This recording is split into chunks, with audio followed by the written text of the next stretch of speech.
Stanford University.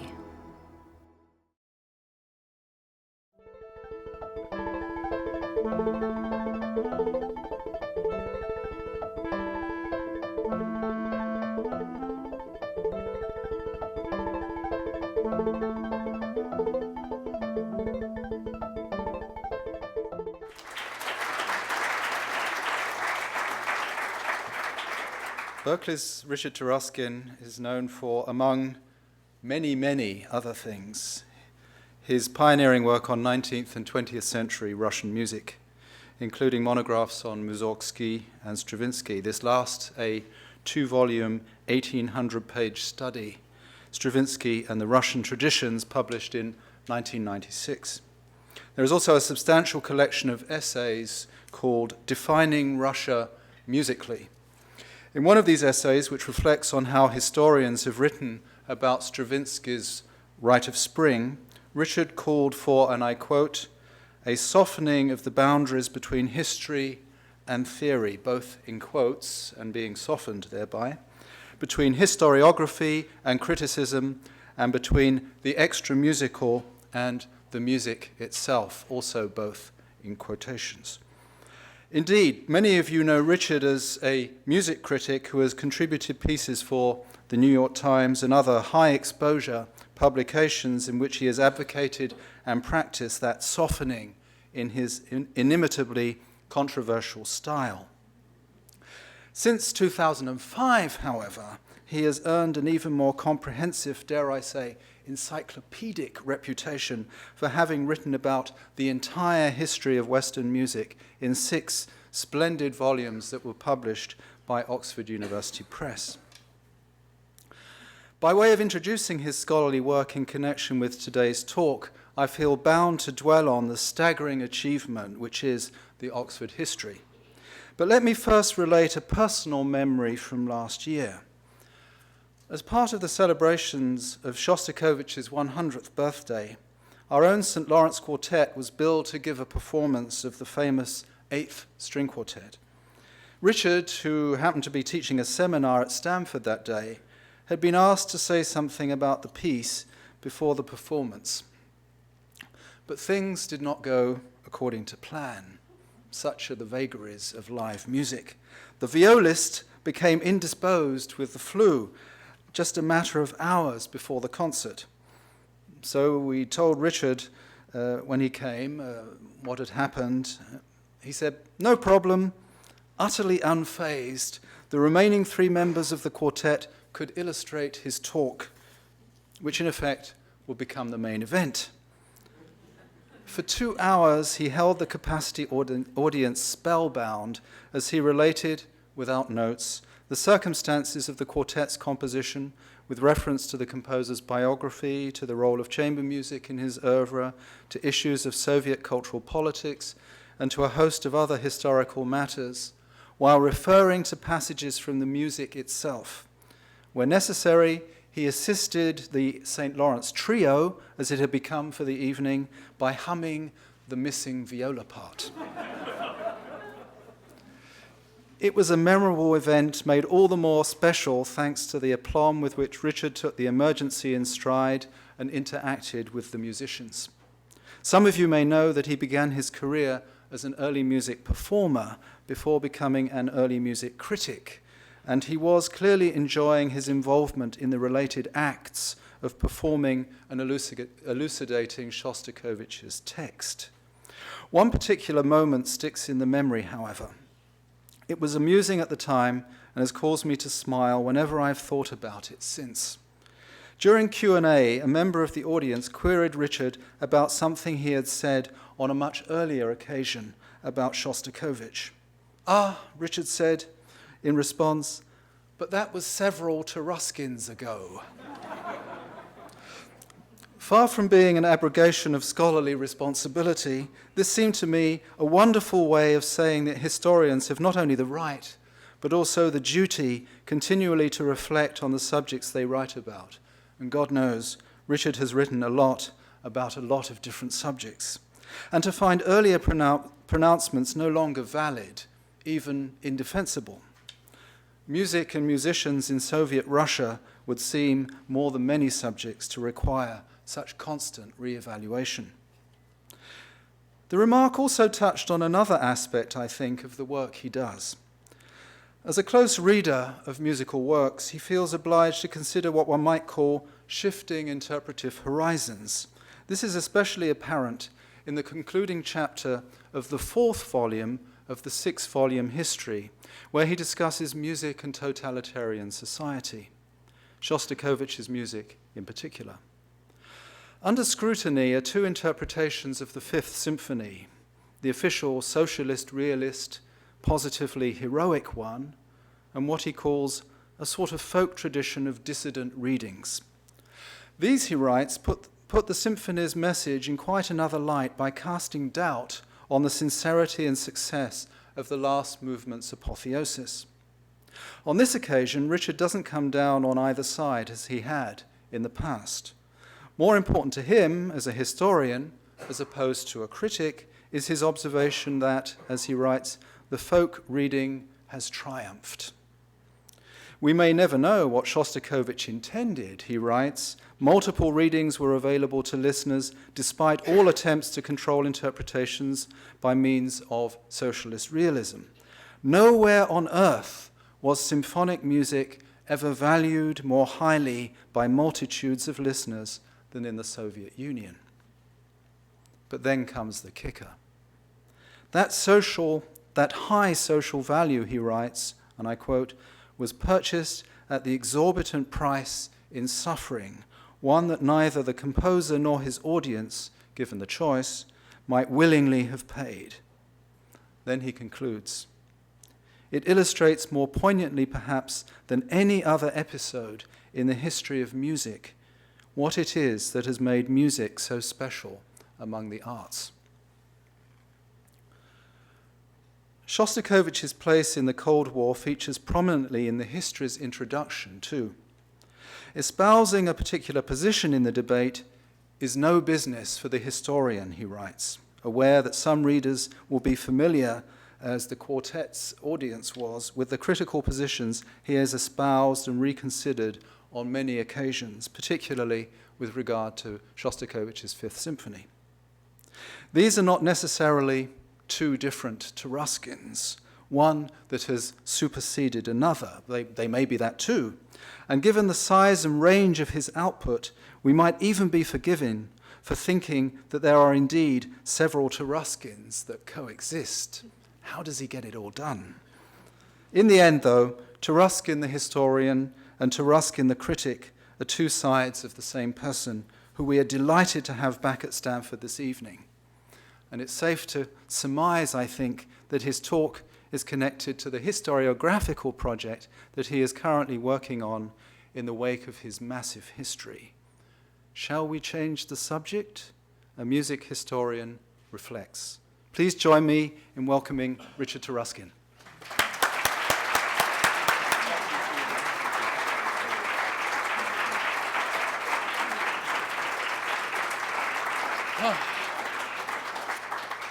Thank you very much, Stephen, for that terrifying introduction and your diagnosis of a multiple personality disorder.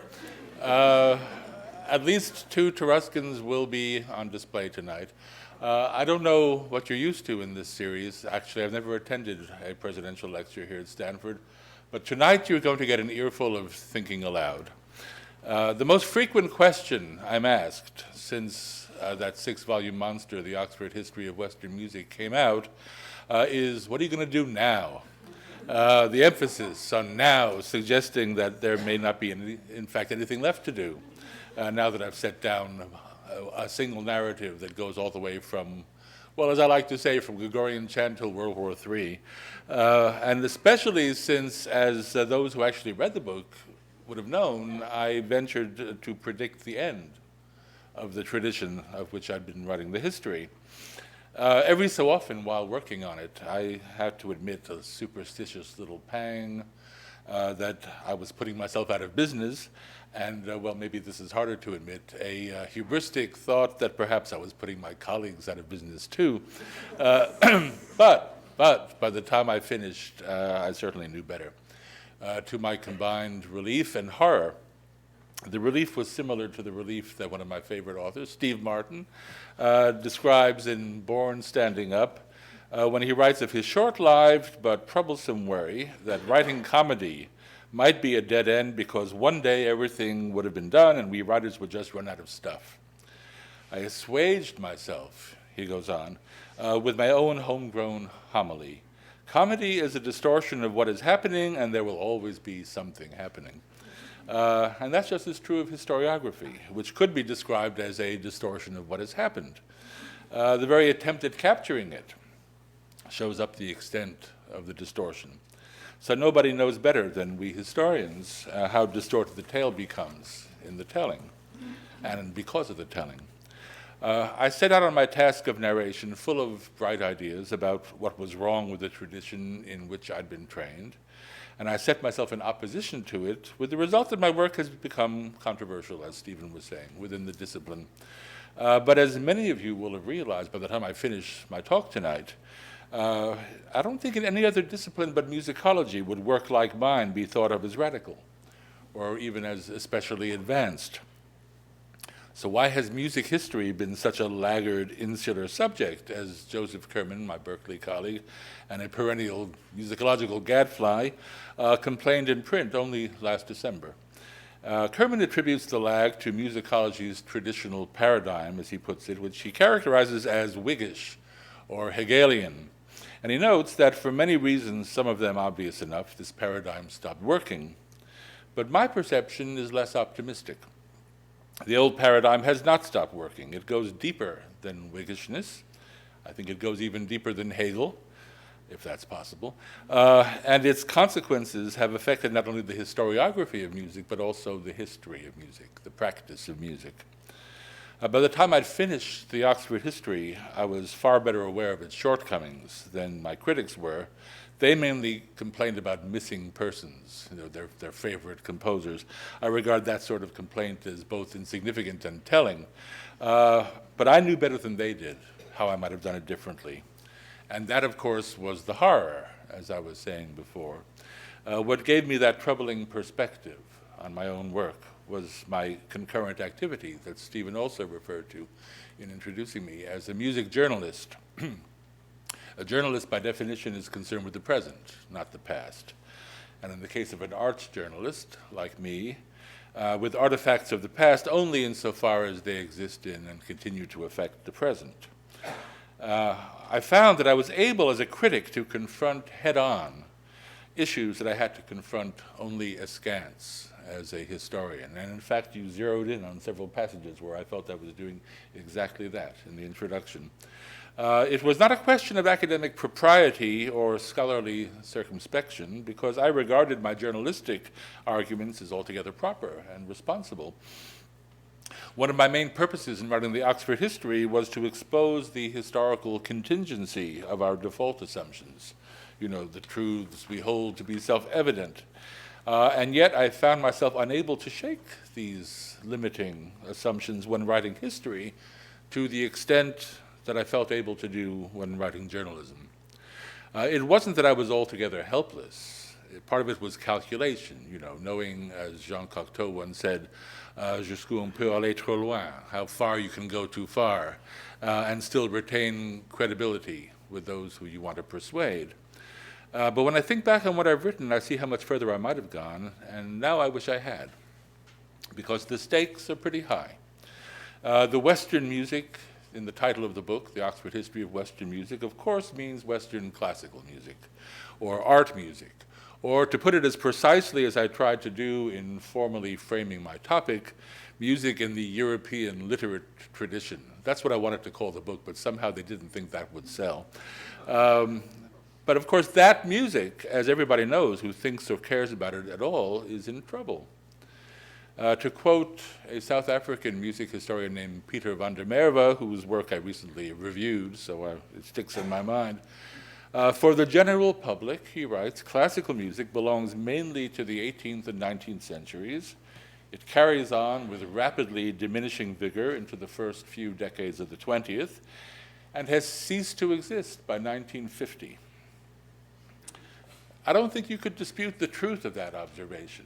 Of course, there's a wide range of opinion as to its import, as opposed to its accuracy. Some maintain, with varying degrees of equanimity, that the situation is inevitable, given the historical realities. But I oppose that sort of fatalism. Historical realities are made, they're not given. And responses to them are chosen, they're not mandated. And the situation we're in really can't be considered healthy, if you think about it. I mean, do think about it. At this institution, and of course at mine too, composers are being trained every year to contribute to a tradition for which a public has been lacking for more than half a century. With almost negligible exceptions, although those exceptions are well known, contemporary classical music exists only within the academy. And that's not true of any other contemporary fine art. I don't think it's even true of poetry. What troubles me is the thought that music historiography, the trade that I practice, has contributed and still contributes to the creation of the historical realities that we now deplore, when it might have ameliorated them. And the time left to me as a historian, I mean to try. And you can take this talk as a down payment. To put it in a preliminary nutshell, as E.M. Forster said, only connect. I say, somewhat reluctantly paraphrasing Frederick Jameson, only historicize. Situating our present moment in history, seeing how we arrived at our present situation, is the first step toward leaving it behind. My awareness of the problem that I'll be discussing tonight, at first a dim and inarticulate awareness, goes back to the very beginning of my professional career. My original academic specialty, as you've learned, was Russian music in the 19th century. And after defending my dissertation on Russian opera in the 1860s, I was assigned my first graduate seminar at Columbia University. That was in the fall of 1975. It was on Mussorgsky, and the first session of the seminar was devoted to teaching the class how to pronounce that name. Since everybody in America, as we heard, says Mussorgsky. One reason why Mussorgsky was an appropriate subject for a seminar, even for students who didn't know any Russian, was that his works gave rise to several standard issue musicological problems. And one of these was the problem of versions, because Mussorgsky grew up in a country that had no institutions of higher instruction in European classical music, and where musicians, let alone composers, had no social standing as such. Mussorgsky took his place in a long line of gentry dilettante composers, the leisure class in Russia being the only one then that could possibly cultivate a taste for such music, European fine art music, or devote working time to its pursuit. He matured slowly as a composer, and he died very young. He died shortly after his 42nd birthday, so that he never gained what most musicians would consider an adequate professional grounding or a reliable composing technique. As a result, he hardly ever finished his large-scale compositions, with the exception of one, his opera Boris Godunov, and the second session of the seminar was devoted to teaching the students how to pronounce that name, in preference to Boris Godunov. Boris Godunov got finished not once, but twice, actually, which also produces a problem. Even up to the time of my seminar, however, that opera, Boris Godunov, was rarely given in either of Mussorgsky's own versions, his own redactions. Usually it was Rimsky-Korsakov's version of Mussorgsky's second version of the opera, made after Mussorgsky's death, that was actually performed in the theater. Or if not Rimsky-Korsakov's, then Shostakovich's. Or if not Shostakovich's, then Karol Rothaus's, or else one of several others. So comparison of all of these versions was an inescapable part of studying Mussorgsky's legacy. And sure enough, one of the students in my seminar chose to compare the two authorial versions, the two versions by Mussorgsky of the opera's second act, with the other published redactions of the score. I still remember, after 23 years, the conclusion of the paper he wrote, 33 years, excuse me, foreshadowed at the end of the first paragraph. There can be no doubt, he wrote, that Mussorgsky himself was the best editor of his own music. What bothered me, at first vaguely but stubbornly, was my impression, which grew as I read the paper to utter certainty, that this conclusion was not a conclusion, but a premise, that my student could have reached no other conclusion, or at least that he could have expressed no other opinion as the conclusion to a musicological research paper. It wasn't that I disagreed with the point. I actually thought I agreed with it at the time, and maybe I still do. I haven't asked myself recently. But what bothered me was my consciousness even then that the foregone conclusion was mandated by the discipline, and that the discipline in some sense actually existed for the purpose of ratifying it. It was one of a number of standard issue research problems that always gave rise to standard issue conclusions. Another was a study of sketches, let's say by Beethoven, that found invariably and inevitably that Beethoven started with this, and then he did that, and then he did the other thing, and the piece got better and better and better, until it achieved the perfection that we expected of Beethoven, or rather, until it achieved the perfection that Beethoven defined. Like the superiority of Mussorgsky's conceptions, not only his conceptions, but even his realizations, to those of his later redactors, the perfection of Beethoven's work was an axiom, a fact assumed, not observed. Observation had to be tailored to the assumption. What we thought of as empirical research really amounted to a vast project of circular logic. Again, it wasn't that I necessarily disagreed with the conclusion, but I used to joke with my friends as these ideas were crystallizing that I was waiting for the study of versions that would uphold the hack over the genius, or the sketch study that would conclude that Beethoven had messed up. Even if one rejected the finding, its advancement would testify to a certain freedom of thought. But to suggest that Rimsky-Korsakov, let alone Karl Rothaus, might have known or done better than Mussorgsky, or that a rejected sketch might be preferable to one that Beethoven ended up choosing was simply unthinkable within the terms of my discipline. To advance such ideas would discredit the advancer. There was no freedom of thought. And if it seems any different now, it's really mostly a matter of lip service. Just last month, Professor Philip Gossett of the University of Chicago, the Dean of Italian Opera Scholars in America, published an article on some newly discovered drafts of Verdi's opera Un ballo in maschera, in which his final paragraph contained these words: "While I do not believe that every compositional decision made by a composer during the course of his work on an opera is almost by definition an improvement, in this case there can be little doubt that it was an act of genius." Need I add that virtually every case Professor Gossett has considered in the course of a long career has been such a case? Now, how literally musicology bound its votaries to praise famous men, we can learn from a story that one of my best friends, Rose Rosengard-Subotnick, Brown University, who has preceded me, you might say, in complaint, tells in the introduction to Developing Variations, her first collection of essays. Her first teaching job after receiving her doctorate in 1973 was at the University of Chicago, where the senior musicologist was the very eminent Edward Lavinsky, one of the German émigrés who, fleeing Hitler, established the discipline of musicology very much on the German model in the United States.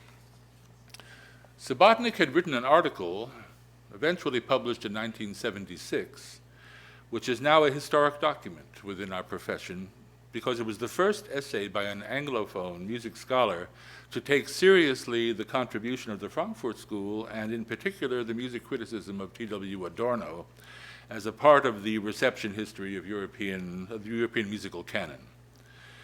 She had taken Adorno's critique of Beethoven's Missa Solemnis, in which the philosopher, Adorno, saw a retreat from the assertive musical rhetoric of Beethoven's middle period instrumental music, which implied social protest, and, well, I guess you could call it the audacity of hope. His retreat into an imploring, that's his word, imploring spiritual solipsism and an implied social impotence. And Subotnik extended this critique from the Missa Solemnis to the Ninth Symphony as well. She related the introduction of words into the symphony's finale in the form of Schiller's Ode to Joy with some less optimistic, less affirmative words by the same Schiller.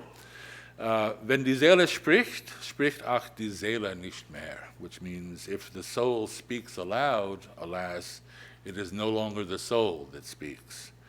And she suggested that Beethoven not only failed to communicate the content of his last symphony, but actually came very near to violating that content in the attempt to communicate it. Having read this essay, Professor Lewinsky warned Subotnik that if she did not delete this particular reference to Beethoven, she would bitterly regret it in the future. So unthinkable was an ascription of any sort of failure to Beethoven. Subotnik interpreted the gesture less as a threat than as an expression of genuine concern for her future peace of mind, for, as Lewinsky put it, a scholar must be able to stand by his or her work throughout an entire career. He couldn't imagine that upon mature reflection or after longer experience, she wouldn't come to her senses. Now, Professor Lewinsky was right to be concerned about Rose Subotnik's future. She got turned down for tenure at Chicago, effectively because, as another senior colleague told her, she approached the study of music with a philosophical orientation and was therefore bound to falsify music and music history. What Subotnik in 1980 called the patent naivete of that view, I think will be obvious today to one and all. I trust it will be obvious to one and all, and that in itself will testify to an improvement in the American scholarly weather, even in musicology, over the last 2 or 3 decades. But the evolution hasn't really gone all that far. We may all be inclined now to regard our positions as philosophically oriented or even ideologically oriented. We may even accept our philosophical orientations as historical, hence as contingent and therefore provisional. But, as somebody once observed, accurate description is fine, but what we need is change. Knowing that our consciousness is historical and philosophically, even politically oriented, offers no immunity from error. Adorno has been taken well on board musicology today. Even Subotnik's former critics now read him and teach him. But he's merely joined Beethoven as another worshipped personality, another infallible authority. He's been accepted uncritically at the cost of almost total distortion, as is apparent from the fact that the first uncritical musicological appropriators of Adorno were scholars of popular music, a field that Adorno only deprecated. Undaunted, popular music scholars have co-opted him to the project of idealization. And you can now read Adornian studies of Madonna or Beyonce that describe them the way Adorno described Schoenberg, or as my old pupil described Mussorgsky. The construction and preservation of an authentic and resilient subjectivity is now the reigning cliché of popular music studies. A stance even more utopian, even more oblivious of historical realities than studies of Beethoven or Mussorgsky ever were. So today, no less than in the bad old 1970s, musicology and music historiography, whatever their ostensible subject matter, are still all about defending autonomous art and autonomous artists against social mediation and justifying their ways to man. So let me return to Mussorgsky now. And let me offer as a parable an account of the social mediation of the opera Boris Godunov that relates it from a different perspective to the question of artistic quality, a perspective that does pay attention, I think, to social, cultural, political, and economic realities alongside aesthetic desiderata. Excuse me. The most moving version of the opera that I know. Hence, according to at least one defensible or at least one frequently defended aesthetic criterion, the best version of the opera is the version that I first came to know long before I had embarked on close study of Mussorgsky or of his works as a movie. It was produced in Moscow in 1954, and its soundtrack was based on a recording made by artists from the Bolshoi Theater. The version of the score that it preserved and cinematographically opened out, therefore, was the one performed at the Bolshoi as the official Soviet canonical version of the opera since 1939, when it was first staged in honor of Mussorgsky's birth centennial. And it was a very Soviet version, even a Stalinist version of the opera. This version was basically the standard Rimsky-Korsakov redaction of Mussorgsky's second version, with the scoring thoroughly redone and many changes of harmonization and occasionally the deployment of voices and voice ranges for the sake of conventional effectiveness that had given rise to so many derisive attacks from purists and modernists beginning in 1908 when it was first shown abroad by Sergei Diaghilev in Paris. The one unconventional aspect of the Bolshoi production was the inclusion of a scene from the first authorial version, inserted into the second authorial version. And this then very little known scene is the one that takes place on Red Square before the multicolored, candy-colored chapel of the Blessed Vasily, known popularly in the West as St. Basil's Cathedral on Red Square. I'm sure a lot of you have seen it. In which the Holy Fool, or Yurodivy, directly confronts the title character, Boris Godunov, the Tsar, with his crime.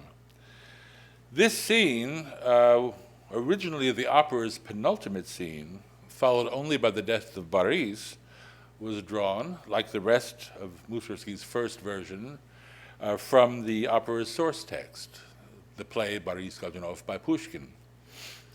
But when Mussorgsky revised the opera, he replaced this scene with a new one that was to follow the death of Boris, and thus provide the new version with its final scene. This scene is now called the Chromy Forest scene, and it has no counterpart in Pushkin's play. The two scenes, the scene at St. Basil's and the scene at Chromy, are mutually exclusive.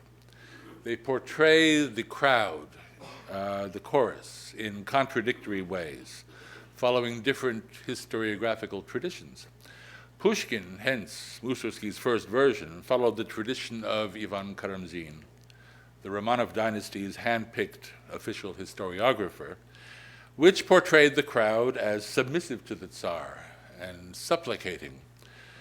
The replacement scene, following more recent, in fact then contemporary interpretations, especially the one by a populist historiographer named Nikolai Kostomarov, portrayed the crowd as openly rebellious and seditious and enthusiastic in its support of the false Dmitri, Boris Godunov's rival and his nemesis.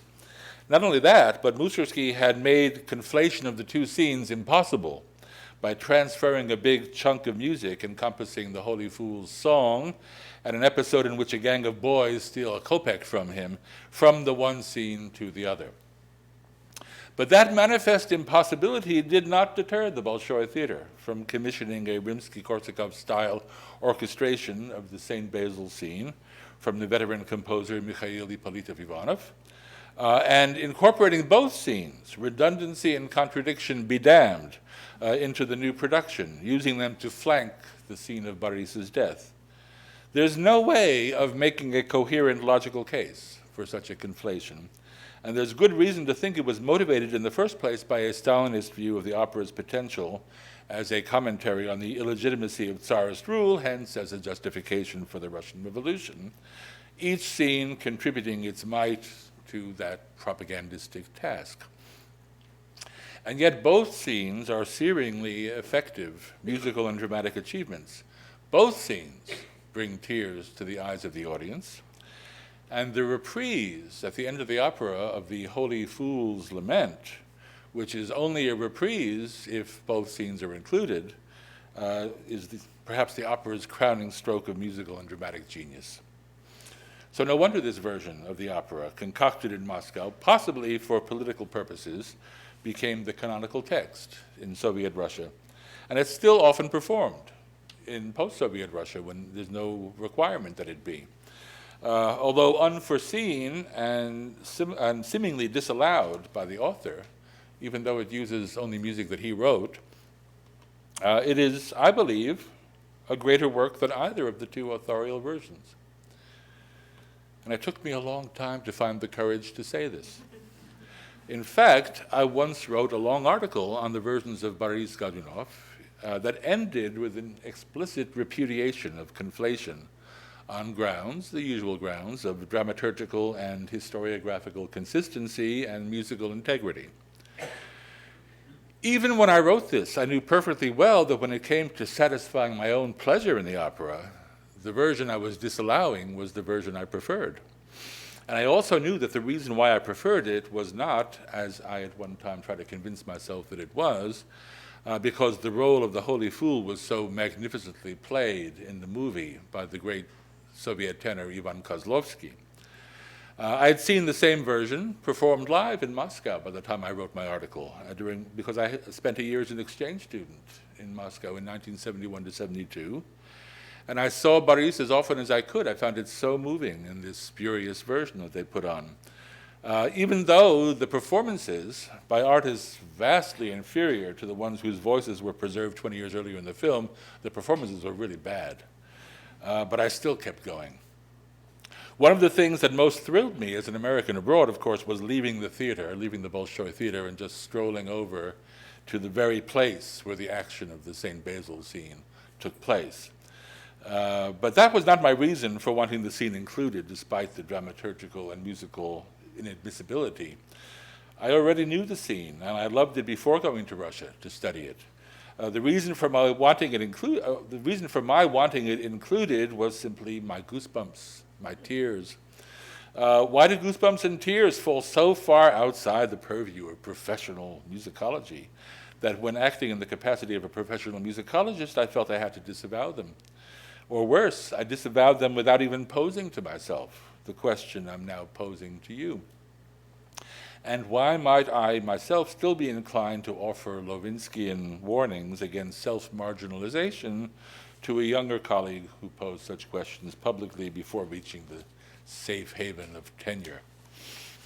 Well, the reason, as I diagnose it now, is that the discipline of musicology is still enthralled to an unhistoricized historical legacy, a legacy of German Romanticism that travels incognito as general aesthetic principles.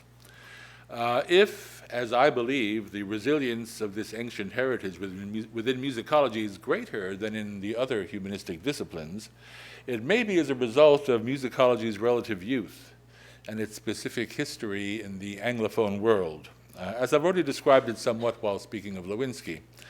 In the United States, musicology has been basically a German import, dating from the forced immigration of the cream of German musicology, which took place beginning in the run-up to World War II, and it's been an established and productive discipline in this country only since that war.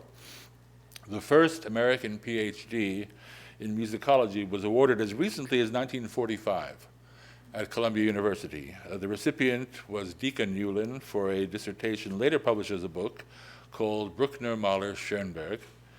Her dissertation sponsor was Paul Henry Lang, a somewhat exceptional member of the founding generation because he was Hungarian, not German. He was non-Jewish, and he was an immigrant somewhat in advance of the tide. But intellectually, he was altogether typical of the cohort. I know whereof I speak because I was one of his last students myself. The authority within the Anglophone sphere of German musicology in the Romantic tradition has been questioned from time to time, but it continues relatively unabated, as I see it. Persistent questioners have often been marginalized within the discipline. Those who, like me, prudently waited till their professional status was safe before opening fire have been answered with ferocious counterfire.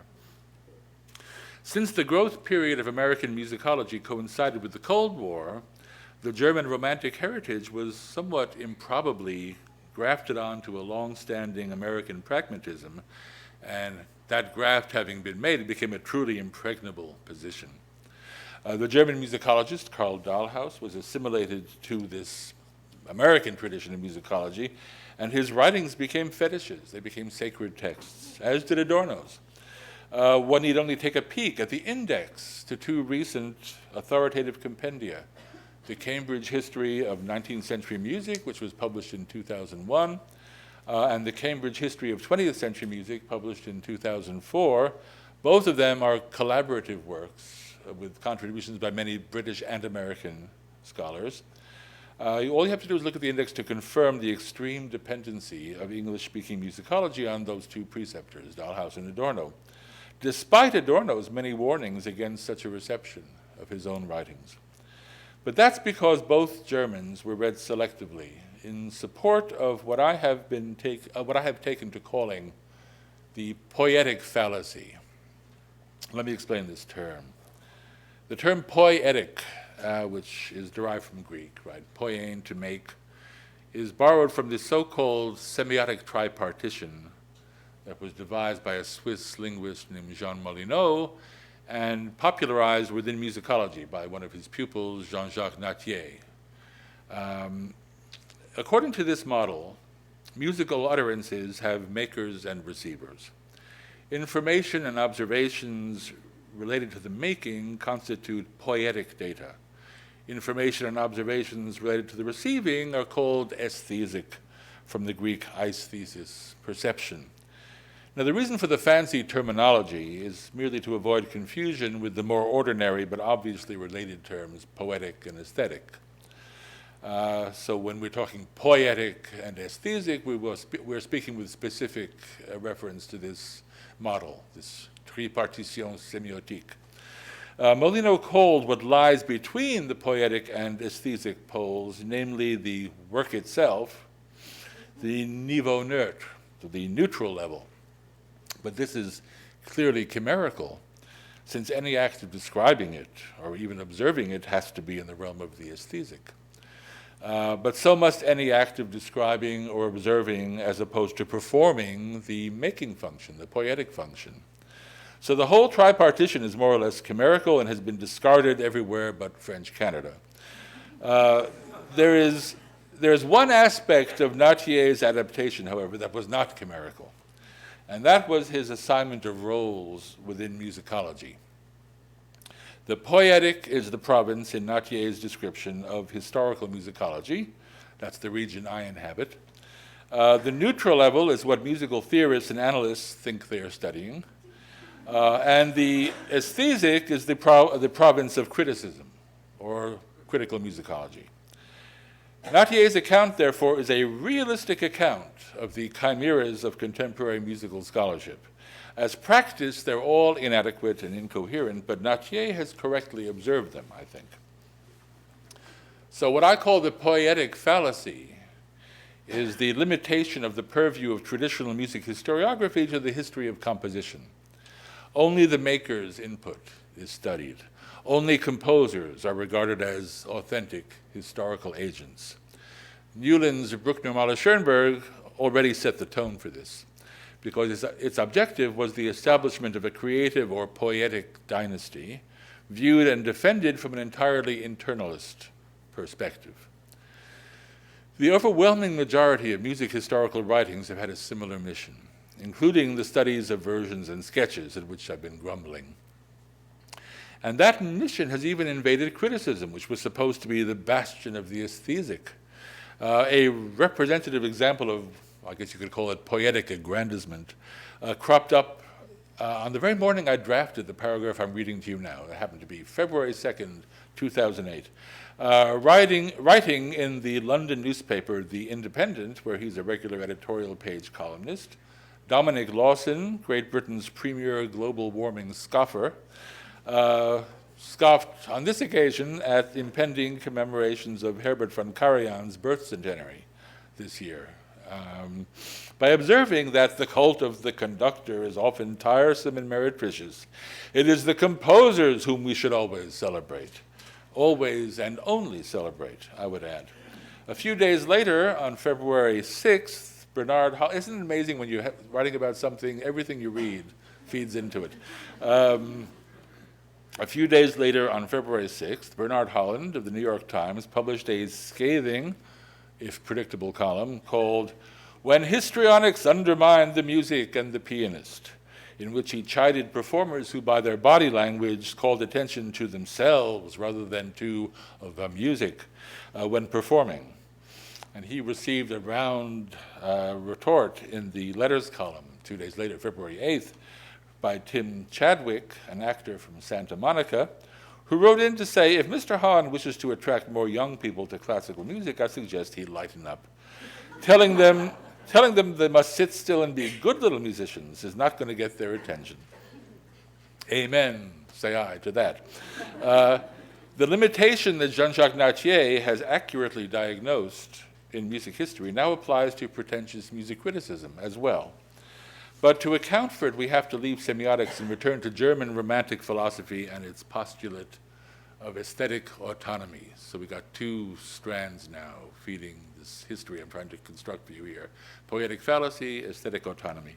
To summarize and simplify this big and very complex topic, aesthetic autonomy, as concisely as I can, it's the theory of art that grew up in the wake of the social emancipation, or perhaps I should say the social abandonment of artists between the middle and the end of the 18th century.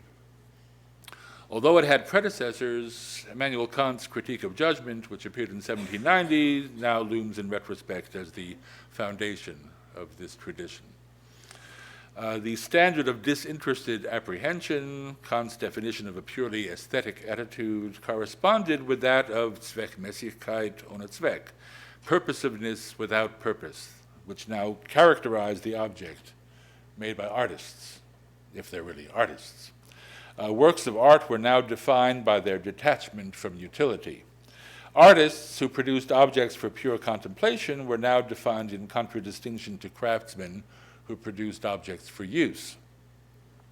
Purposeless but purposive art could serve as the symbolic embodiment of human freedom and the vehicle of transcendent metaphysical experience. My language is, of course, ironic, since verbs like serve and nouns like vehicle imply purpose, after all, and that's the kernel of my critique. But let me finish with description before elaborating the critique. Kant, as it happened, had very little appreciation for music as a fine art. For him, it was more to be compared with perfume as a sense experience than with philosophy as a cognitive one. Nevertheless, Kant's aesthetics provided willy-nilly the means for the elevation of music to the status of philosophical model for all the other arts. You probably remember Walter Pater's famous remark that music is the art to which the condition of music is what all the other arts aspire to. And this is because if the arts are to be ranked in order of their autonomy, that is, their freedom from worldly function, then that art will come out best which specifies its content least.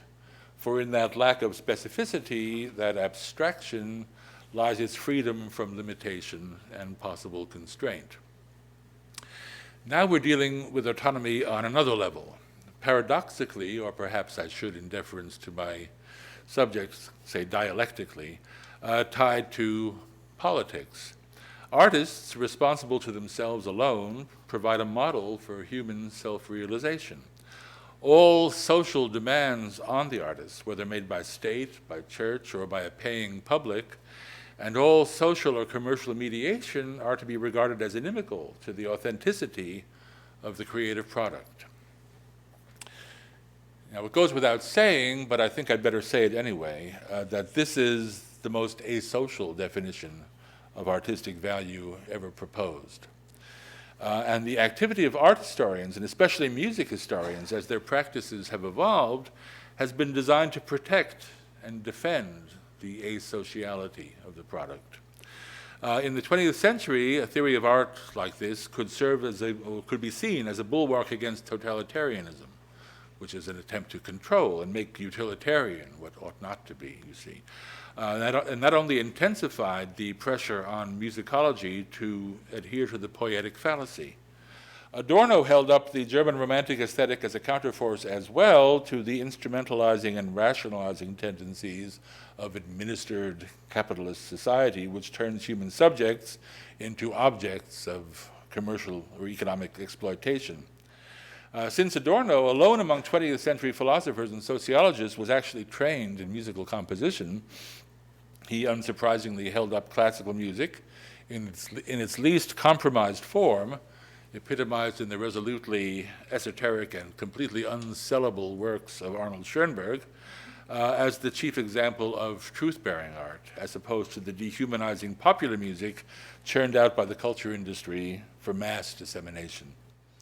That explains perhaps why Adorno's writings have been so fetishized by music historians, and also why his appropriation against the grain by popular music scholars who are eager to prove that the music they promote is also valuable, which necessarily means also autonomous, has been at once so logical and so ridiculous.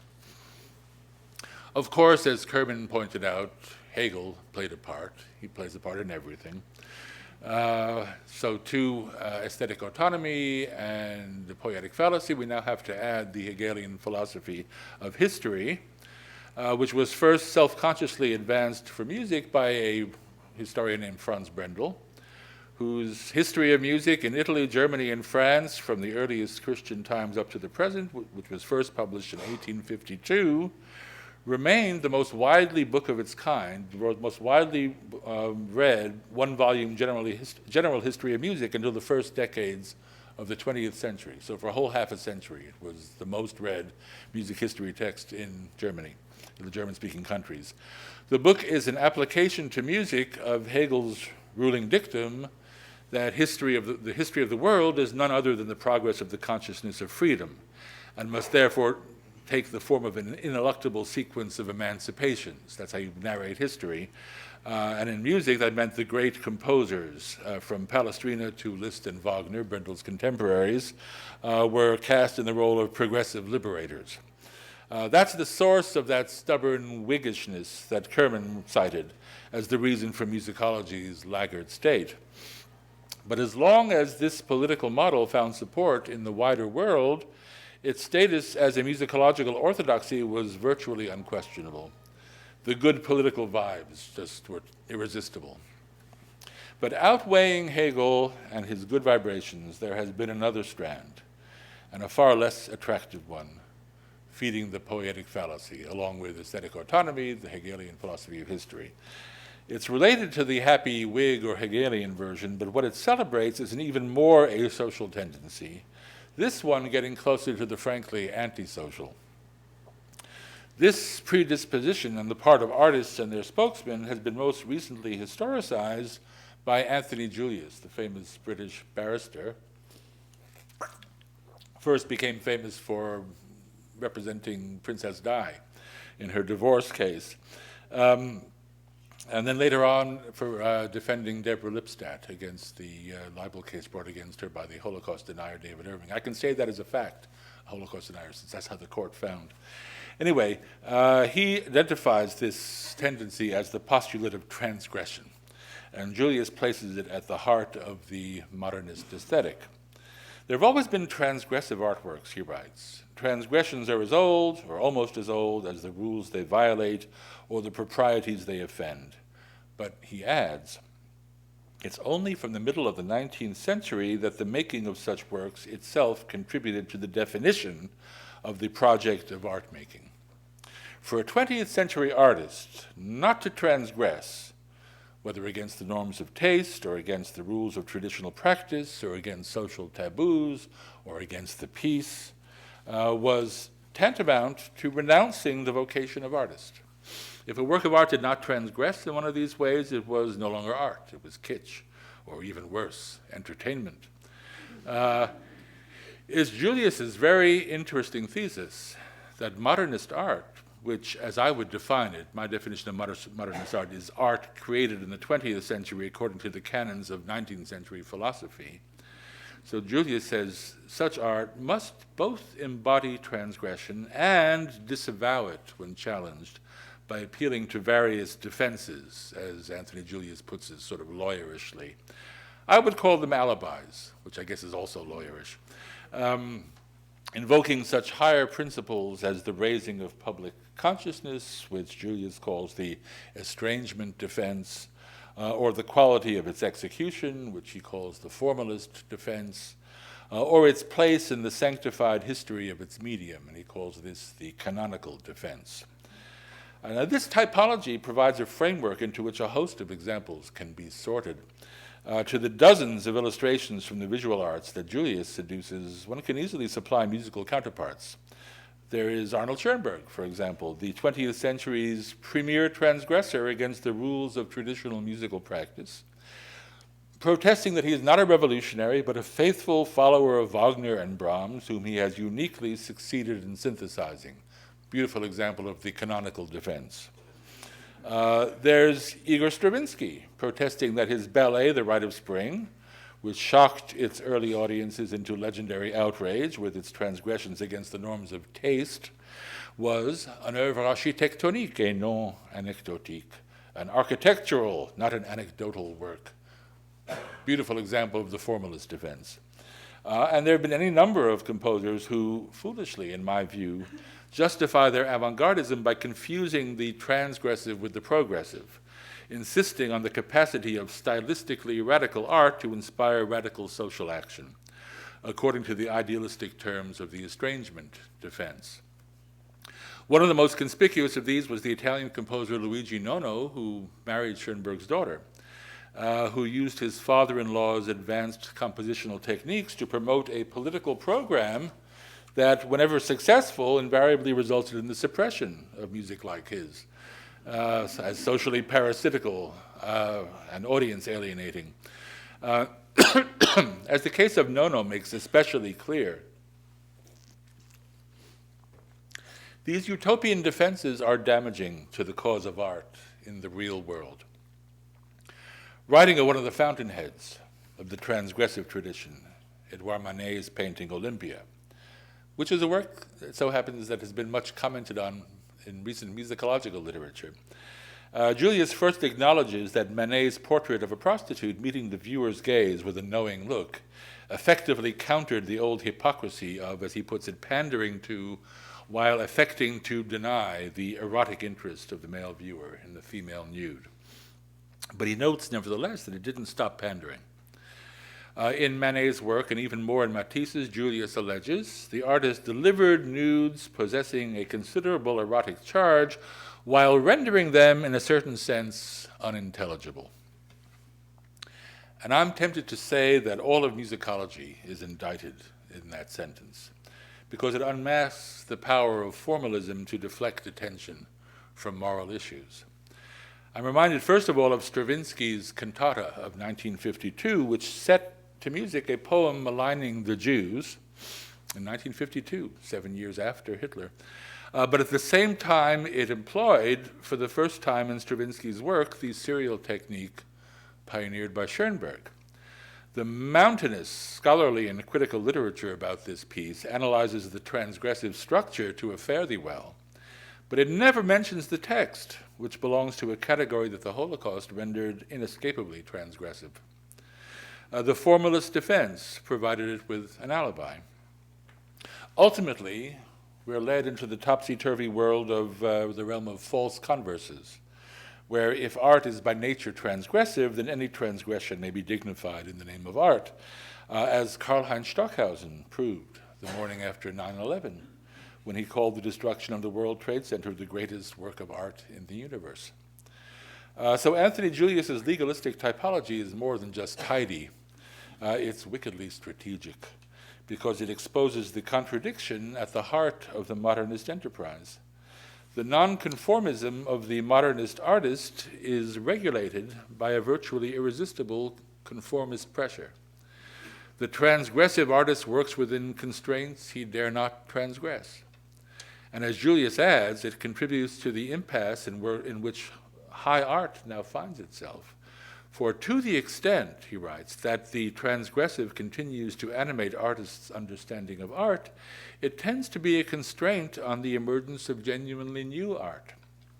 His conclusion is beautifully paradoxical. The transgressive inhibits. It represents a boundary that today's artists must transgress. To the demoralization of audiences by relentless transgression, Julius suggests, must now be added the demoralization of artists themselves as their self-created dilemma continues to resist solution. Now, Julius's analysis appeared in 2002, and it reflected the post-Cold War order in which so-called Western values were perceived to have triumphed everywhere. And that made it possible for Anthony Julius to represent his case as universal. But had he been writing a couple of decades earlier, he would have had to acknowledge the persistence of pre-Romantic aesthetics in large parts of the world, even a world viewed through Eurocentric spectacles. In those parts of the world, it was the non-transgressive artist who received honors, and the value system that rewarded conformity was supported by an educational and socializing machine every bit as efficacious as the one that valorized transgression in the West. In the East, or non-West, or whatever you want to call it, of course, conformity went by other names like service and cooperation and social harmony, names that to Westerners could only sound like euphemisms. But Western values like creative freedom and originality, which protected the transgressive aesthetic, could also be construed as euphemisms, and euphemisms for self-indulgence, for immaturity, for vainglory, and they certainly were so construed at the time. That, to quote Stravinsky, after a morning spent listening to tapes of recent compositions at the Union of Soviet Composers in 1962, that was the real Iron Curtain, he said. Well, I was privileged to observe it during my stay as an exchange student in Moscow. The Biennial Congress of the International Music Council, a sub-organization of UNESCO, was held there that year, 1971, fall of 71. I managed, by staying close to Soviet friends and the crowd swarming at the door of the Hall of Columns in Moscow, I was able to crash the meetings. And I heard a lot of interesting things. The violinist Yehudi Menuhin, the council's president, made a keynote address that was widely reported in Western media, because in it he named the then unmentionable Solzhenitsyn alongside the sanctified Shostakovich as, his words, present-day illustrations of the vision and profundity of Russian art, as he reported it in his autobiography. And here's how his autobiography continues. At the rejected name, Solzhenitsyn, at the rejected name, the Ice Age descended upon the hall, and nothing I said subsequently served to lift it. Normally, I gather, a speech by a foreign dignitary, a guest of the Soviet Union, would have been noticed in the press, but neither Pravda nor Izvestia nor any other newspaper, nor television nor radio carried so much as a word. But the channels of contraband information were in good repair, it seemed, and by that evening and throughout the following days, I was enjoying lightning encounters with anonymous Muscovites who knew all about it. In the street, in theater cloakrooms after concerts, I would feel a hand touch me or a gift slipped into my pocket and hear a whispered congratulation. Menuhin's recollections strike me as somewhat wishful. I was there. And I looked around the hall at the mention of the name Solzhenitsyn, and what I mostly saw were ironic grins.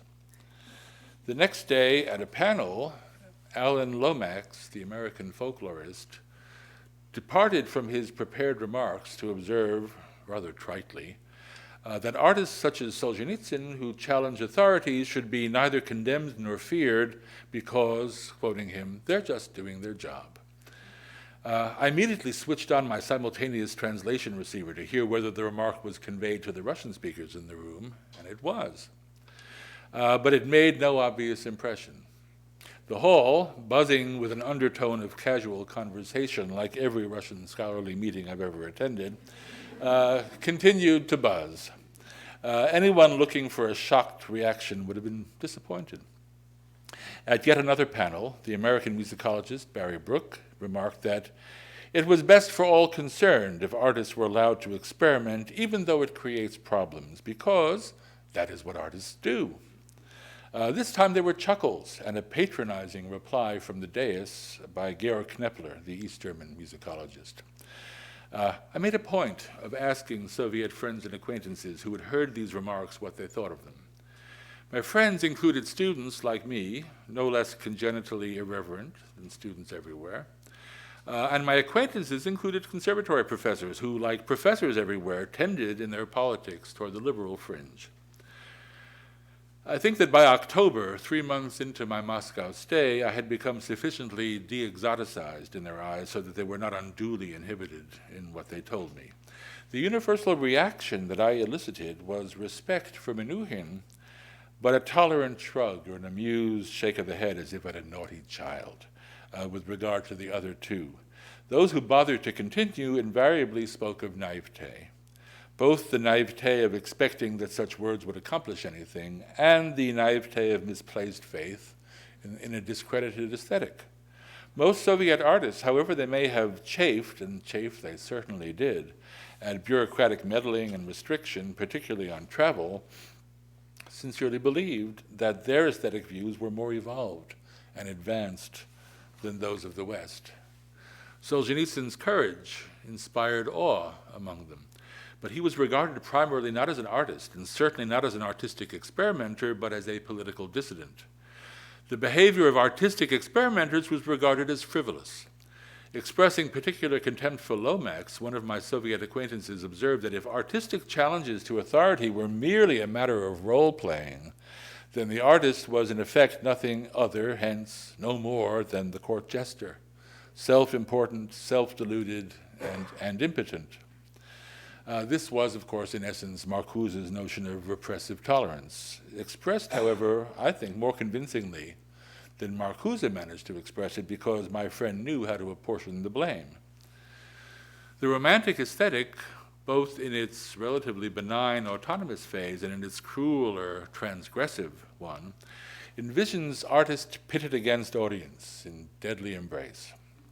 It's a self-fulfilling mandate that often produces spectacular collisions, like the one between Richard Serra and the denizens of the Federal Office Building in Lower Manhattan that he decorated with his abstract sculpture Tilted Arc in 1981. I'm sure a lot of you remember that episode. It came about through a miscalculation on the part of the General Services Administration, which commissioned the work and appointed a selection jury drawn entirely from the art world, which applied transgressive assumptions unanticipated by the commissioners and made the collision inevitable. The matter ended in heated public hearings and a lawsuit in 1985 and a court order to remove the work from view in 1989 amid a din of recrimination, bad feeling, and mutual suspicion that still reverberates. This regrettable episode in the recent history of public art set an equivocal example. Different parties and interest groups drew different lessons from it. On the one hand, it induced the National Park Service, which oversaw the commissioning of the Vietnam Memorial in the very year of Tilted Arc's stormy unveiling, first to solicit blind submissions, and then to appoint a selection committee comprising representatives both of the art world and of veterans organizations, in hopes of a consensus that might avoid the polarization of interests that brought about the fiasco with Serra and the Tilted Arc. On the other hand, the Tilted Arc affair provided those eager to exploit that polarization with an equally valuable precedent, as in the case of the Brooklyn Museum's Sensation Show in the year 2000. Remember that? In which Mayor Rudolph Giuliani was easily induced to play the part written for him, while the museum administrators, in collusion with Charles Saatchi, the advertising tycoon who owned the works on display and who stood like them, that is the museum directors, to profit from the controversy, cynically insisted that the confrontation was unsought. I find it hard to identify a good guy in this tale of mutual exploitation, with the possible exception of the much vilified artist Chris O'Feely, whose Holy Virgin Mary, ritually decorated with elephant dung, provided the spark that set off the conflagration, but whose involvement in the whole mess was passive. Nor are there any good guys, to my mind, in the sorry saga of the Danish cartoons, lampooning the Prophet Muhammad, in which reckless provocation begat bloody reprisal. A musical counterpart to these spectacles was the temporary cancellation of a revival of Mozart's Idomeneo at the Deutsche Oper in Berlin in 2006. In a production by Hans Neuenfels that included a transgression against religious piety, unforeseen by Mozart, namely the decapitation of effigies of Poseidon, Jesus, Buddha, and Muhammad, which elicited, as was probably inevitable, an anonymous bomb threat on Mohammed's behalf. Upon consultation, the police warned the intendant, Kirsten Harms, that the threat presented what they called an incalculable risk and that they would not be able to guarantee safety. Her consequent decision to call off the production roused the politicians into action. A spokesman for the Chancellor, Angela Merkel, accused the Deutsche Oper of falling on its knees before the terrorists and pressured Harms to join the international war on terror by reinstating the canceled performances. And she did. In the end, the threat was not carried out, but suppose for a moment that it had been, and that people had been injured or killed for the sake, not of Mozart, but of the right of the director, Herr Neuenfels, to perpetrate a gratuitous and, frankly, juvenile provocation. Was it correct to value the right of artistic transgression over public safety? It's this sort of misevaluation, amounting to an ethical lapse, that Anthony Julius had in mind when he wrote that the unreflective esteeming of the transgressive has had several unhappy consequences, among them the impoverishing of our moral consciousness by its contempt for pieties. Now, I don't mean to suggest that Mr. Julius regards public safety as a mere piety. He wasn't writing about the Domineo example.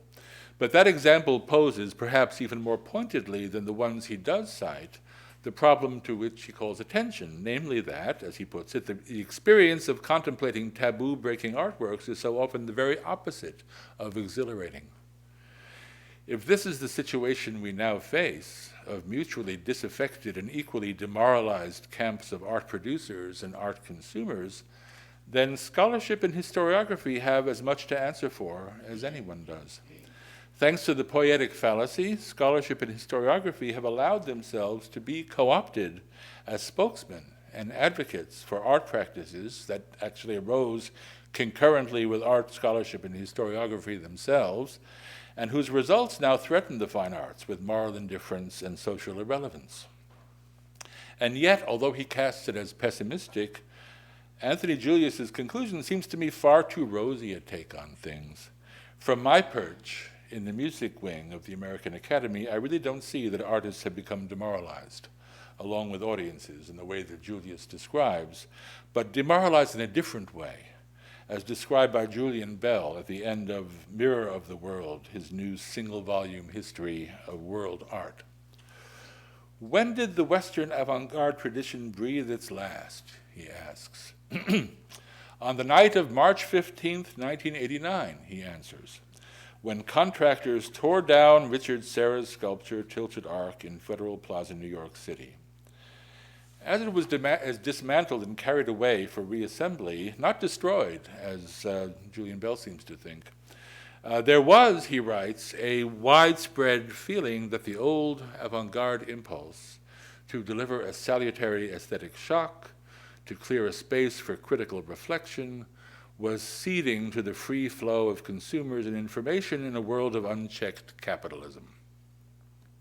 Capitalism. It wasn't capitalists who removed the sculpture, but the national government, or as we call it, the federal government, the same force that often intervenes in the affairs of art in non-capitalist societies. And only after public hearings and a lengthy lawsuit in which a court decided in favor of the office workers who had found the work oppressive in precisely the manner that the artist intended. Bell's invoking what he must have thought the most surefire label of opprobrium at his disposal, capitalism, seems less an expression of leftist opposition to capitalism than an expression of an older aristocratic disdain for ordinary people seeking redress against elites.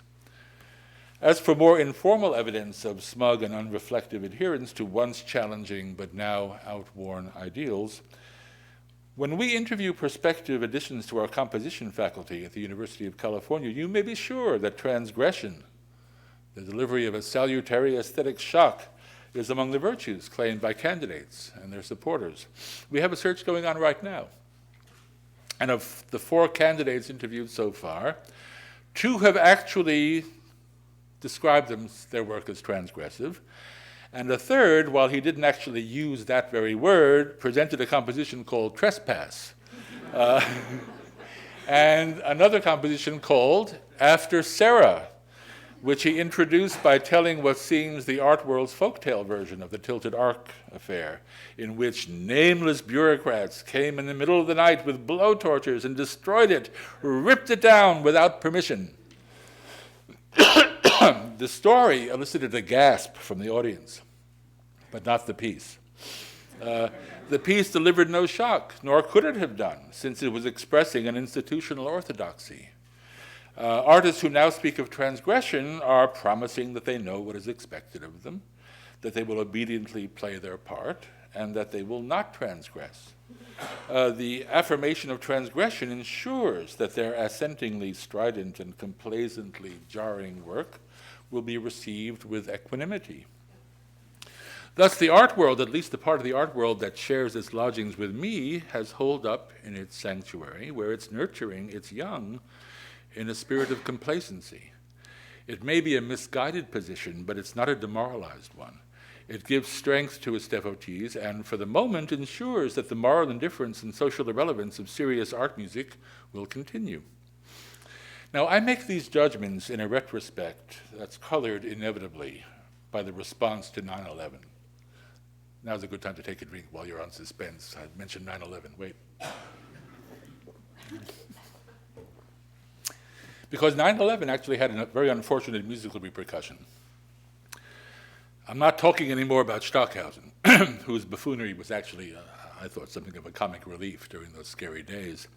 And yet the buffoonery, according to Steve Martin's formula, was a distortion of what was happening. And what was happening was an alarming replay of the romantic glamour that had attached 4 years earlier to the Unabomber. Remember him? Identified as Theodore Kaczynski and captured in 1997. The aura of romanticism attached, as always, to the transgressor and to the helpless rage of his surviving victims, Kaczynski became a sort of folk hero, hailed by many as a mad genius, and by People magazine as one of the most fascinating people of the year. The enormously enhanced body count achieved by the terrorists of 2001 inhibited the public expression of such celebrity adulation, except on the part of a fringe of artists and intellectuals, most memorably in an edition of the London Review of Books, now prized by collectors, which appeared on October 4th.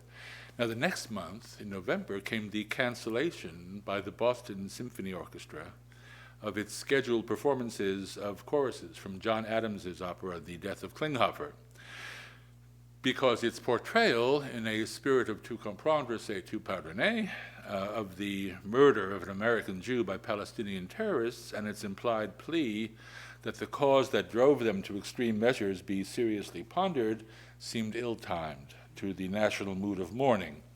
In announcing the postponement, the orchestra's management explained that it preferred to err on the side of being sensitive, their words. And Robert Spano, the scheduled conductor, was quoted as agreeing. "Before you pick the scab," he told Alex Ross, the New Yorker's music critic, "you have to let it heal." Maestro Spano's diplomatic remark was understandable, torn as he must have been between professional and personal loyalties. One of the members of the Tanglewood Festival Chorus, which was to have participated in the performance, had lost her husband on September 11th, and several members of the chorus expressed their misgivings about singing Adams's chorus of the exiled Palestinians with its violent expressions of hatred so soon after singing a memorial service for their colleague's loved one. The reaction to the orchestra's decision from the art world at large, however, uncomplicated by personal involvement, was nearly unanimous in its outrage, which bordered at times on hysteria.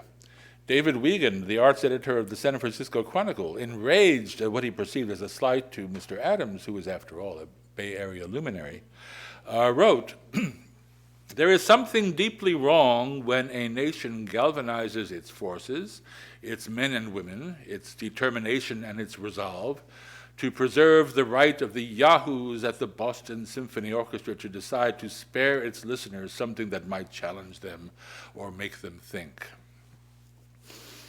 It was Wiegand's rant that moved me to intervene. What nation, after all, had done what he described?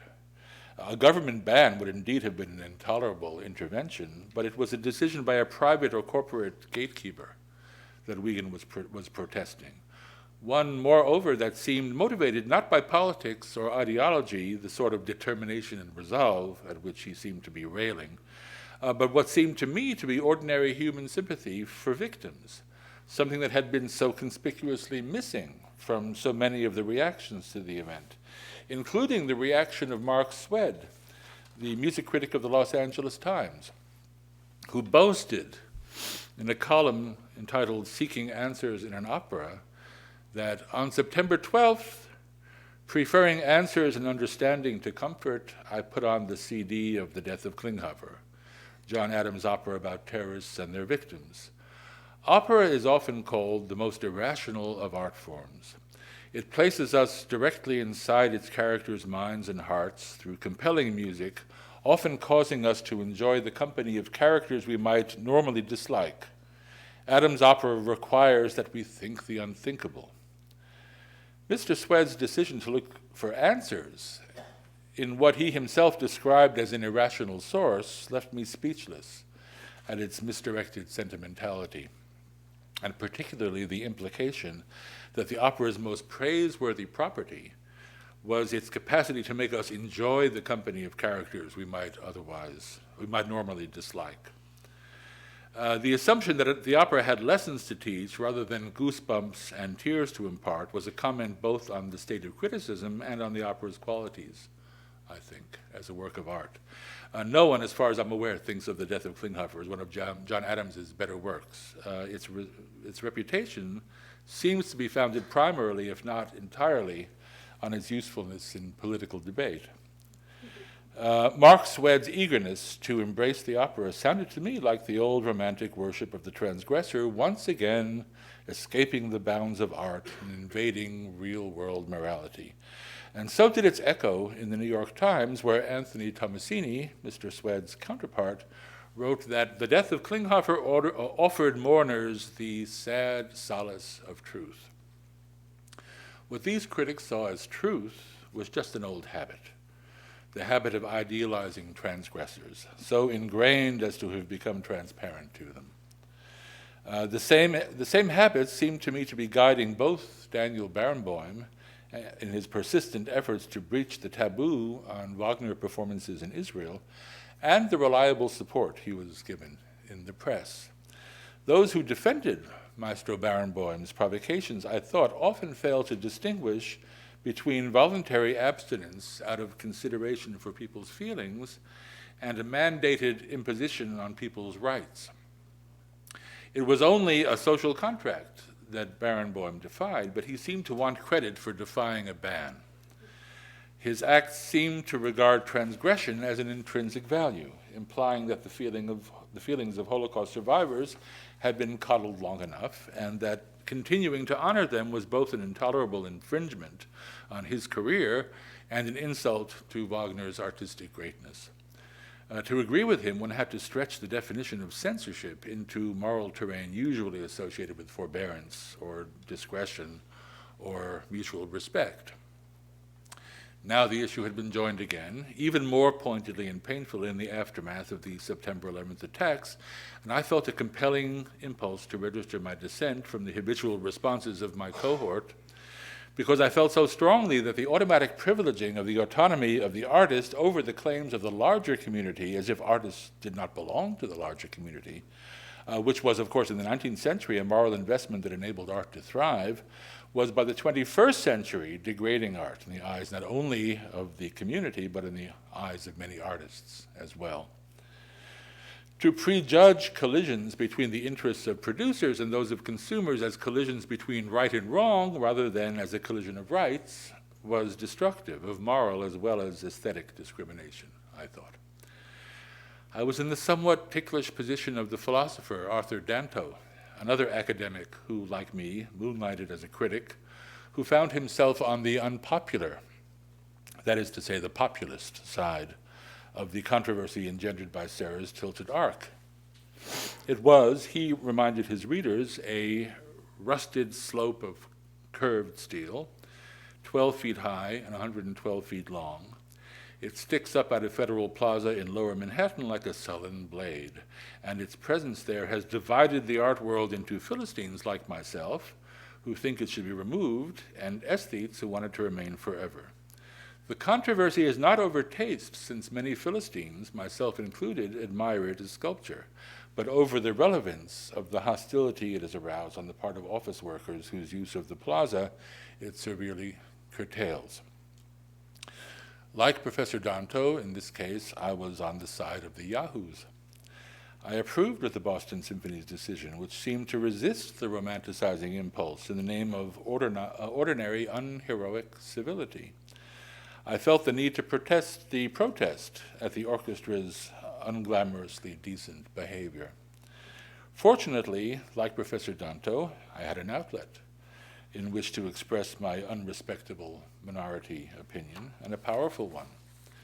In a long and fairly strongly worded front page above the fold article in the Arts and Leisure section of the Sunday New York Times, where thanks to fortunate friendships, I had been a fairly regular stringer for more than a decade, I asked simply, even simple-mindedly, why people shouldn't be spared reminders of recent personal pain when they attend a concert. I asked why Mark Swed so despised comfort, and why he sought answers and understanding in an opera peopled by wholly fictional terrorists and semi-fictionalized victims, rather than in more relevant sources of information. I ventured the thought that acts of random slaughter needed to be deterred before they needed to be understood, and cautioned against the impulse to romanticize them. In conclusion, I quoted Jonathan Dollymore, a British literary critic and queer theorist, who wrote in a brilliant article titled, "Those who love art the most also censor it the most," that to take art seriously, to recognize its potential, must be to recognize that there might be reasonable grounds for wanting to control it. That control, I argued, must, in a liberal democratic society, be exercised from within, as self-control, and that the Boston Symphony Orchestra, though it acted publicly, and though its actions affected many who might have disagreed, had displayed some admirable courage in its voluntary decision, one that brought it plenty of adverse publicity, and so far as I know, sold no extra tickets, not to perform the choruses from the death of Klinghoffer. Need I add that this article brought me more disparagement than any other piece I've ever published? In interviews with British journalists, John Adams compared me with Joseph Goebbels, Hitler's minister of propaganda, and seemingly worse, with John Ashcroft, then the United States Attorney General, in case you've forgotten. Because I'd questioned the wisdom of seeking answers to the dilemmas posed by this particular act of terrorism in this particular opera, I was accused by a fellow musicologist, Peter Tregear, of denying that we should ever seek understanding in a work of art. The very worst comment of all came from a British music critic and early music performer named Tom Sutcliffe, who claimed that I had called for a general legal ban on the opera, as if such a thing could be simply declared. And he asked whether some forms of terrorism may not be a necessary and inevitable response to aspects of historic injustice, and not only in the Israel-Palestine context. This was chilling. It recalled Orwell's and Auden's altercation over the idea of necessary murder in what Auden called the low, dishonest decade of the 1930s. Were we in for another? In any case, I had clearly transgressed, and I promised that this will be the last time I rehearse this easy and tedious irony. But the disproportionate level of hysteria that followed the Boston Symphony Orchestra's decision to cancel a single scheduled set of performances seemed to redouble when a voice from within the academic community was raised in its defense. And that deserves, as we academics say, some interrogation. The composer's distress was clearly self-interested. Nothing much to investigate there. That he was provoked by journalists into reckless statements was also understandable. As Bill Clinton likes to say, that's what they live for. Ditto the irresponsible interventions of the journalists themselves. But what not only troubles me, but also attracts my academic interest and leads us back into the main matter of this talk, is the sort of interventions that have come from my academic colleagues, especially the musicologists among them. These have been of two kinds. The first, and less significant in my view, were the attempts to show that the work that had caused the Boston Symphony Orchestra's squeamish act was in fact blameless and innocuous, or else actually virtuous. This is a knee-jerk reaction that follows on the idealizing assumption that what is aesthetically good is also morally good. If a work considered to have aesthetic merit is charged with moral defect, then there are, on this view, only two alternatives: to deny either the aesthetic merit or the moral defect, and thus preserve the idealization. A relatively well-known example of this is the philosopher Curtis Brown's argument in response to feminist attacks on the principle of aesthetic autonomy that some moral views are not just false, but ugly, and constitute an aesthetic blemish as well as a moral one. Hence, a work of art subjected to a convincing feminist critique must be no work of art. Almost as fatuous as that was the defense of The Death of Klinghoffer by Robert Fink, a musicologist at UCLA, which tried to show that the opera was actually philo-Semitic, hence not only without moral blemish, but actually just the opposite of what those who feared it imagined it to be. His case depends on a highly selective reading of the libretto based on suppositions as to the author's intentions. It was a typical byproduct, in my view, of the poetic fallacy, and it nicely exposed the relationship between that fallacy, the poetic fallacy, and the venerable old intentional fallacy. For that reason, it may be worth discussing in a methodology seminar, but seems to me in the end to be as innocuous as it would have us think the opera was. Much more serious is a critique of my position that was recently published by Martin Schertzinger, a musicologist on the faculty of the Eastman School of Music. He engages with the moral issues head-on, and he shows, better than any other writer I could cite, just what is at stake in the matter of the poetic fallacy. Purporting to defend what he calls the pure liberal position, namely the unqualified embrace of free speech, he challenges me to show, first, that the Boston Symphony Orchestra acted in the real interests of the community in accordance with their claim, and second, that the harms flowing from a performance of Klinghoffer outweigh whatever benefits may be claimed for it. Purporting to undermine what he, I think, rather invidiously calls my act of moral vigilance, meaning, as I take it, my act of vigilantism, he accuses me of inventing, in the guise of identifying, both the interests promoted by the removal of the work and the community that is deemed too vulnerable to experience the opera. This reminds me of a delightful passage in one of the old viola da gamba tutors from which I studied during the period in my life when I was mostly interested in performing early music. It concerned stringing the instrument, and the first step was to tune the top string as high as it would go without breaking. How, I always wondered, could you determine that point? Schertzinger is making a similarly unreasonable demand here. The only way to show what he wants shown is actually to administer the harm. I assume he's similarly skeptical of preventive medicine. I'm perfectly willing to admit that had the Boston Symphony not canceled the performances, they might well have made no news at all. Some might have grumbled, a reviewer might have chided, a subscriber or two might have stayed home. The harm, if any, would likely have been very small. But that, too, is only a guess, and that is precisely why the Boston Symphony management spoke of erring on the side of being sensitive. To presume on the side of protecting the author's rights against the claims of the community is in that sense also to err.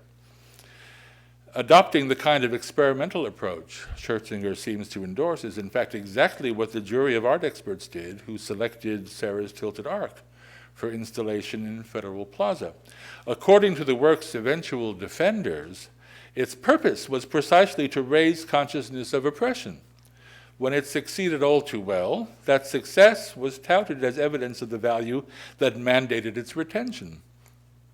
Schertzinger's point is similar. What he's really saying, and pretty flatly at that, is that the interests of the author outweigh the interests of the community, and that the truest evidence of the value of his work, hence of the need to protect it, is precisely its potential for social harm.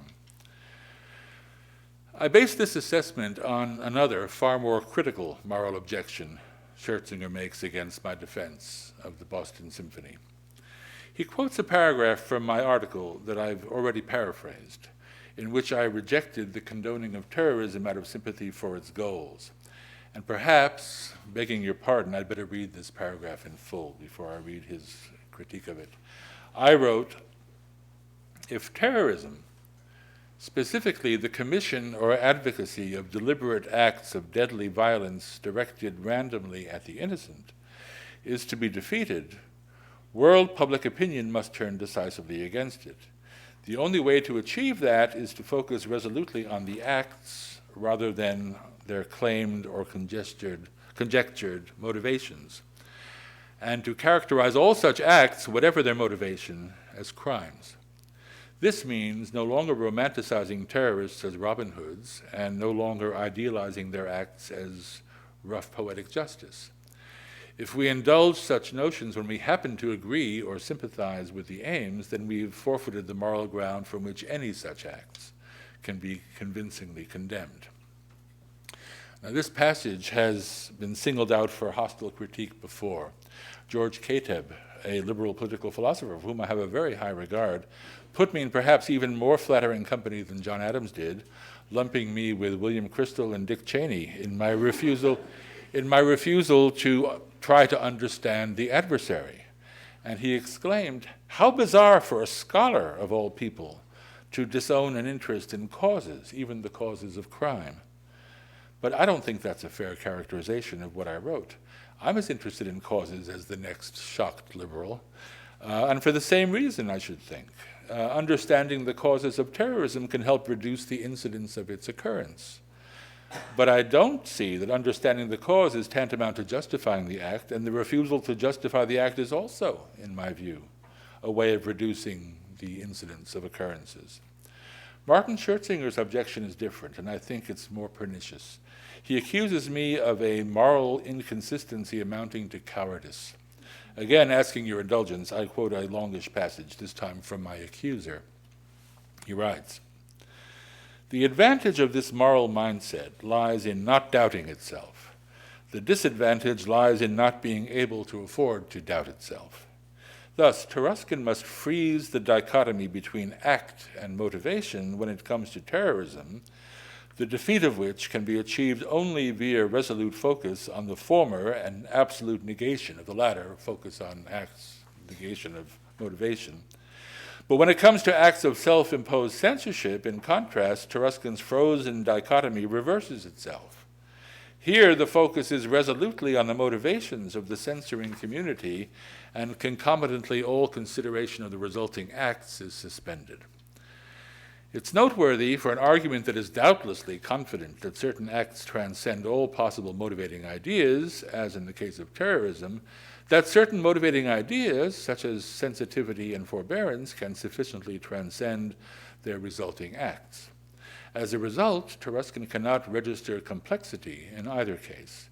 He can neither afford to entertain a motivation, however appalling and misguided, behind the terrorist attacks in New York City, nor can he afford to register an affront, however slight, on another fundamental value held by liberal Western democracy as a result of the Boston Symphony Orchestra's censorious act. But just look at the equations Scherzinger is making. Has he no sense of proportion? Must the same moral standards be applied to an act that results in the death of thousands as to an act that results in the cancellation of 4 musical performances? If one of the acts is evaluated casuistically in the true meaning of the term, that is, according to the merits of the case, wherein Pacey Scherzinger, both act and motivation are taken into account, does that mean that both must be so evaluated? In a more extended talk on censorship that I've given in recent years, I take note of a seeming paradox.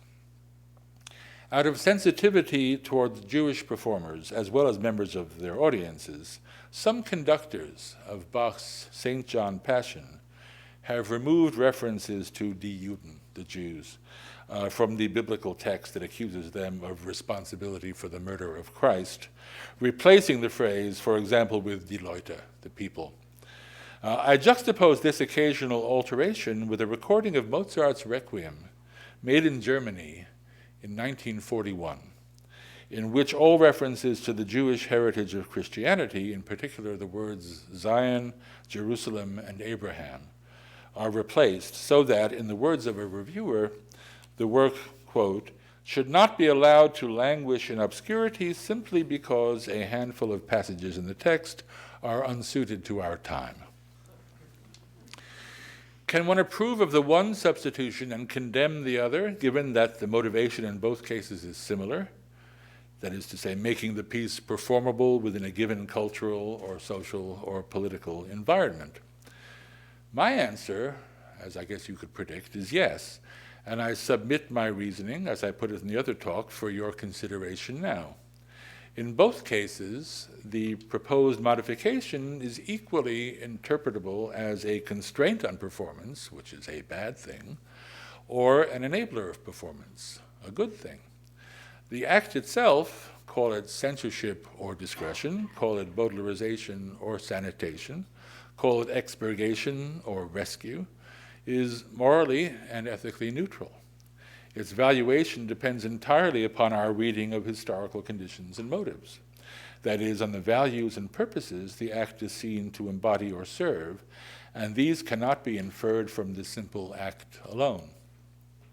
My question tonight, if you think my position is reasonable, is whether it is equally reasonable to regard an act of terrorism as being morally and ethically neutral, its evaluation depending entirely on our reading of the historical context. I think not, which means I consider the applicability of situational ethics to be itself a matter of situational ethics. We can debate this later if you like. Not tonight, but tomorrow. But my real reason for bringing all this up in the context of my present talk, and my more urgent objection to Martin Schertzinger's critique, is the other implicit moral equivalency he is proposing, namely that between the perpetrators of 9/11 and the perpetrators of an opera called The Death of Klinghoffer, to be judged by identical standards or not at all. This is monstrous. Seen from one angle, it's a monstrous trivialization of 9/11. Seen from another, it's an equally monstrous, Stockhausen-esque hyperbole with respect to art. And the fundamental misjudgment behind it is the same slippage between artistic and criminal transgressions and the tendency to conflate them imaginatively that morbidly infests academic aesthetics. As I've already suggested, we music historians bear our share of guilt for this mindless magnification of the individual over the mass. Here, John Adams over those whose sufferings he might have reinforced. Even on the part of self-describing Marxists among us, who, following Adorno, continue to celebrate the antisocial behavior of artists as if it were resistance to a worse peril, such as the hegemony of global capitalism and its threat to human agency. Dissent on behalf of the audience amounts in the eyes of such writers to treason, because I oppose the extent to which the score fetishizing impulse grounded in aesthetic autonomy has invaded and impoverished the field of musical performance. I've been denounced as one who trusts the logic of the market to ensure a functioning social plurality. My denouncer, James Robert Curry, prescribes 2 minutes spent scanning the pages of Naomi Klein or Noam Chomsky so that I may learn the deeply irresponsible error of my ways. Given the worry I expressed at the beginning of this talk about the self-censorship I feared I was imposing on myself when composing the Oxford history, finding myself willy-nilly soft-pedaling some of the ideas that I've advanced more boldly this evening, I was actually consoled to read an even less temperate condemnation. This one was a real calumny of my pathological xenophobia, arrogance, and neoconservatism, as well as my aggressive advocacy of the free market in a blog maintained by Ian Pace, a British pianist and a writer who specializes both as a researcher and as an advocate in the especially transgressive discourse of the mid-20th century avant-garde. So something is getting through after all, at least to those who find their interests threatened by the changes I would like to encourage. Their opposition is billed as leftist, but if so, it's an echo of a very, very old left indeed, one that no longer engages with musical or political realities. And so my prescription for the historiography of music turns out to be very close to that of one of my severest critics, Professor Gary Tomlinson of the University of Pennsylvania. The difference is that I see this prescription as implicit in my existing work, and he sees it as contradicting my existing work. But that's unimportant. Our agreement is what counts. It's epitomized in Tomlinson's call for a kind of history that escapes the control and even the cognizance of those who have enacted it, that eludes their plotting of its networks and tracing of its transformations. Now, if Tomlinson, following Foucault, is unrealistically sanguine about the prospects of actually realizing such a thing, for he too, like me, like you, and like everyone else, is among the enactors, the plotters, and the tracers, he nevertheless identifies the direction in which I think we need to go, away from the poetic fallacy and toward a fuller social analysis. And I've indeed been trying.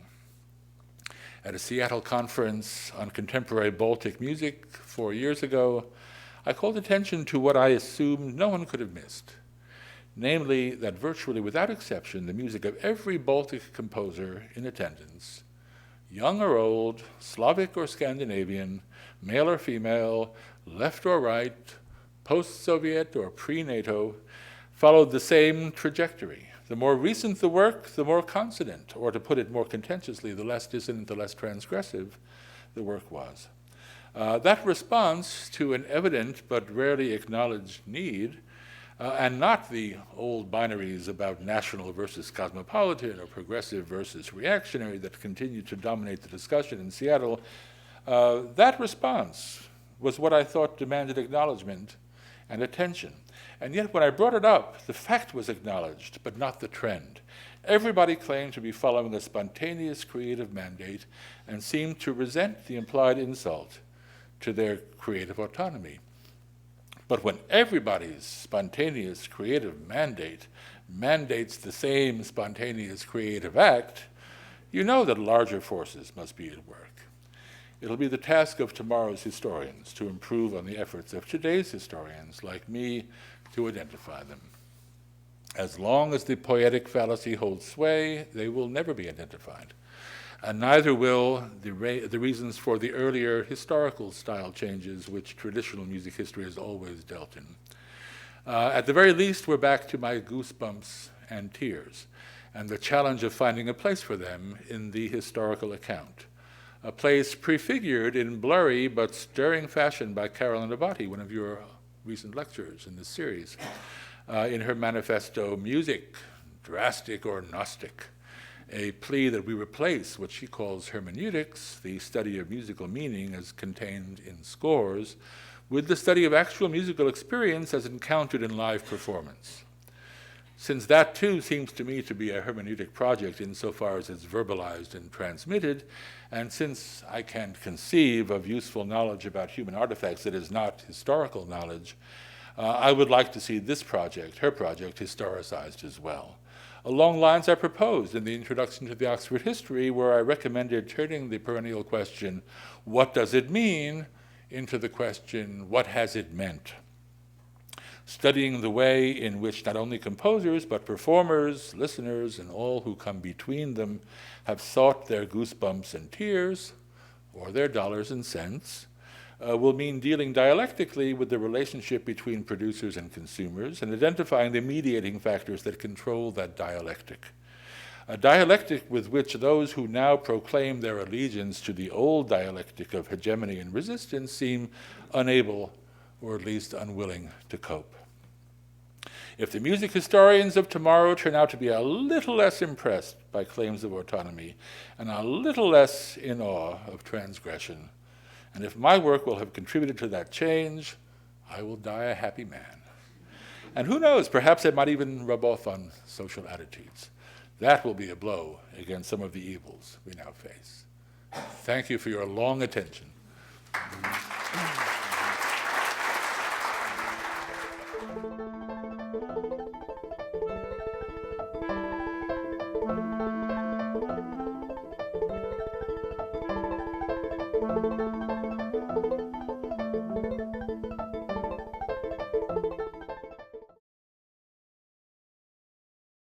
For more, please visit us at stanford.edu.